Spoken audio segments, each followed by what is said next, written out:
Yesterday there was an airstrike on Myanmar, a village that and in Myanmar it was feared that in this particular village that 100 people had died from an airstrike. Now coming out of Bangkok, Thailand, airstrikes by Myanmar's military on Tuesday killed as many as 100 people. I don't know for sure if that was what their intent was. And of the 100 people, they believe that many children who were attending a ceremony held by opponents of army rule, said a witness and member of a local pro-democracy group and independent media had said. Now, the military is increasingly using airstrikes to counter a widespread armed struggle against its rule, which began back in February of 2021, when it seized power from the elected government of Aung San Suu Kyi. Not for sure if I'm saying that name right, but more than 3,000 civilians are estimated to have been killed since then by security forces.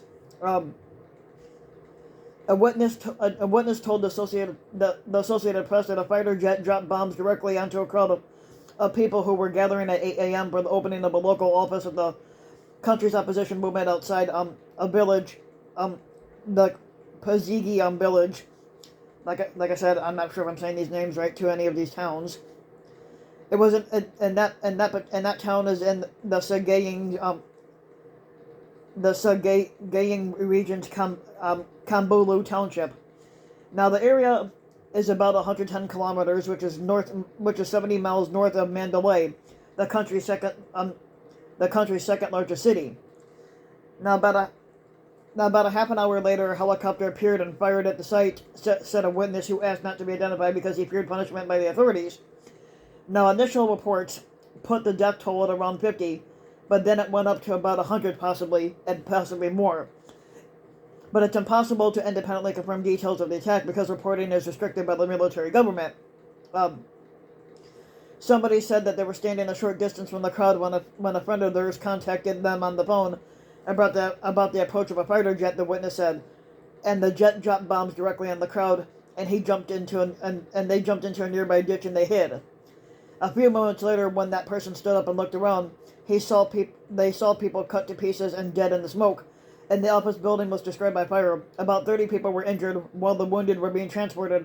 A helicopter arrived and shot more people, and we are now cremating the bodies quickly. About 150 people had gathered for the opening ceremony, and women and 20 to 30 children were among the dead. This is what the person had said, adding that those killed also included leaders of locally formed anti-government armed groups and other opposition organizations. Now, the United Nations, the United States, and others strongly condemned the attack and pledged to work toward holding the military accountable. This heinous act by the terrorist military is yet another example of their indiscriminate use of extreme force against innocent civilians, constituting a war crime.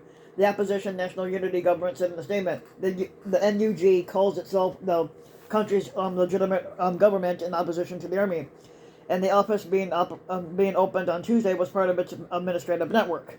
The military's government spokesperson, Major General Zhao Mintun, had acknowledged in a statement that was phoned to state television MRTV, said that the ceremony had been attacked but accused anti-government forces in the area of carrying out a violent campaign of terror. He said the People's Defense Forces, the armed wing of the National Unity Government, had terrorized residents into supporting them and killing Buddhist monks, teachers, and other people, while the military sought peace and stability. He said that there was evidence the attack had set off the secondary blast of explosives hitting by the People's Defense Forces around the site. Now, in response to accusations of abuse, the military government often accuses pro-democracy forces of terrorism.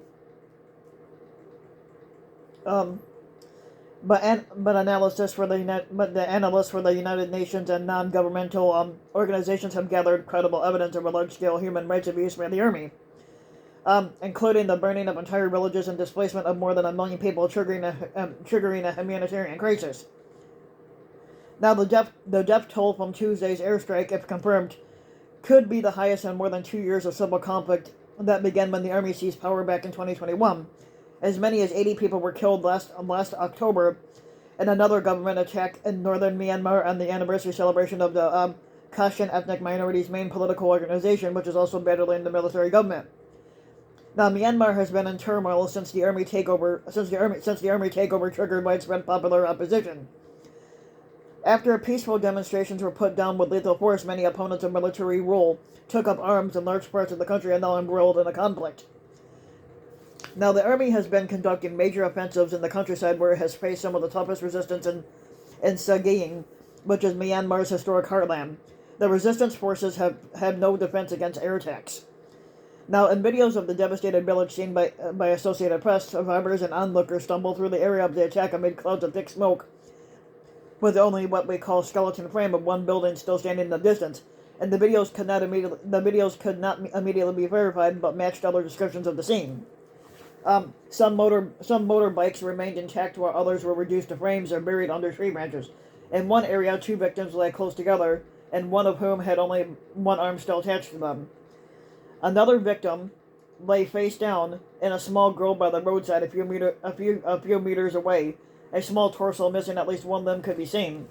Now, back in January, Myanmar's top leader had told the military it needs to take decisive action against those opposed to army rule. Now, Senior General Min Aung Hlaing has said at a military parade on Armed Forces Day that those who condemned his government showed indifferences to violence committed by its opponents.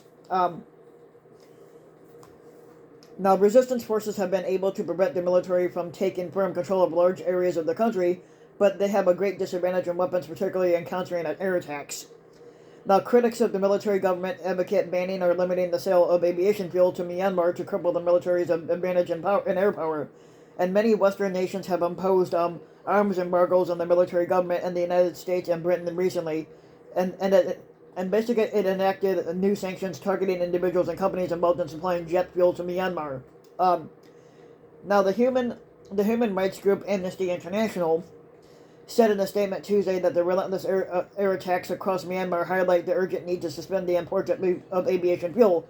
Amnesty reiterates its calls on all states and businesses to stop shipments that may end up in the hands of the Myanmar Air Force. It also urged the UN Security Council to push through effective actions to hold the Myanmar military accountable, including by referring the situation in the country to the International Criminal Court. The United Nations said that those responsible for the attack must be brought to justice, while the UN spokesperson Stephanie Dujarric stressing that the injured must receive medical treatment, which is often a challenge in these circumstances. And Myanmar's government-run hospitals are short on staff and supplies, and opponents of the military avoid them for safety reasons. Now, UN Secretary General Antonio Guterres condemns all forms of violence and reaffirms the primacy of the protections of civilians, in accordance with the international humanitarian law, and basically he reiterates his call for the military to end the campaign of violence against the Myanmar population throughout the country, as called for by the UN Security Council in a resolution that was adopted last December. The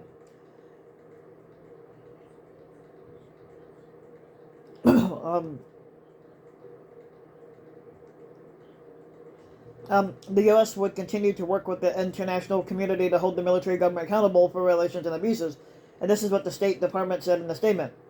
Now, these violent attacks further underscore the regime's disregard for human life and its responsibility for the dire political and humanitarian crisis in Burma, said Bendet Patel, principal deputy spokesperson at the State Department, using Myanmar's former name, said. So basically there was an airstrike on Myanmar. Obviously, it was uncalled for. Basically, a lot of people had died, which was also uncalled for. Whatever happened to being a peaceful country and basically being and stuff like that. So if you like the video, you can give the video a like and subscribe to my channel, RBW King. You can also hit the notification bell so that you'll be notified when a new video comes out. Also, you can leave a comment, let me know what you think. And if you want to support my work even further, you can donate to my Patreon link, which you can find in the About section of YouTube. And just for little as a few bucks a video or a month, your donation can help go a long way. And thanks for listening.